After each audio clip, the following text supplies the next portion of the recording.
दस्तूर में वाज़े तौर पे ये लिख रखा है कि इलेक्शन किसी भी असेंबली के टूट जाने के 90 दिन के अंदर अंदर होंगे। पाकिस्तान के अंदर 2 असेंबलियां टूटी, फैसले आ गए, लाहौर हाई कोर्ट का फैसला आ गया और फिर सुप्रीम कोर्ट का फैसला आया, इसके बावजूद इलेक्शन नहीं हो पाया। तो उस्मान ओमान यहां से ऑनवर्ड अब इलेक्शन का दस्तूरी तकाजा सामने है। बिल्कुल कारा साहब दुरुस्त कह रहे हैं कि शायद मतलब हम तो इलेक्शन की तरफ जाएंगे, लेकिन जब सुप्रीम कोर्ट का हुक्म नहीं माना गया, इलेक्शन नहीं करवाए गए, बल्कि उनको डिले करने के लिए क्या क्या लतीफे हमने पार्लियामेंट में, काबीना में और इलेक्शन कमीशन में होते नहीं देखे। तो पहला सवाल तो यह है कि क्या इलेक्शन अपने टाइम पे होगा?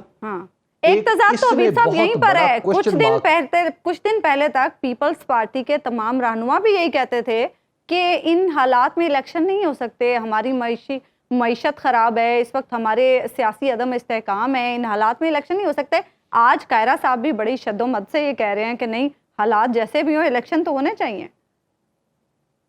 तो देखिए, इसका मतलब यह है कि तमाम की तमाम पॉलिटिकल पार्टीज के अंदर 2 ओपिनियन है। यानी एक ओपिनियन यह है कि इलेक्शन बर वक्त होने चाहिए और दूसरा यह है कि जितना लंबा खींच सको खींच लो। तो कायरा साहब डेफिनेटली उन लोगों में से हैं और बिलावल भुट्टो जरदारी साहब उन लोगों में से हैं जो ये समझते हैं कि इलेक्शन बर वक्त होने चाहिए। खैर, एक तो ये मामला है।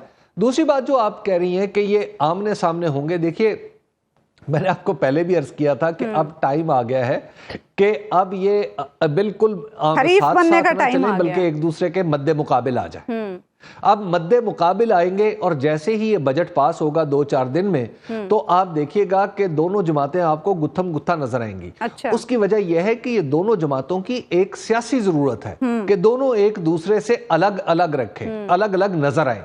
उसकी वजह यह है कि मैं आपको बड़ी दिलचस्प बात बताऊं कि मैंने एक दफा कहीं से फल खरीदना चाहे तो मैंने एक ठेले वाले से मालूम किया, फिर दूसरे ठेले वाले से, फिर तीसरे ठेले वाले से, और अपनी दानिश में मैं मार्केट का लिटमस टेस्ट कर रहा था कि मैं जहां से बेस्ट प्राइस मिलेगी वहां से फल खरीद लूंगा।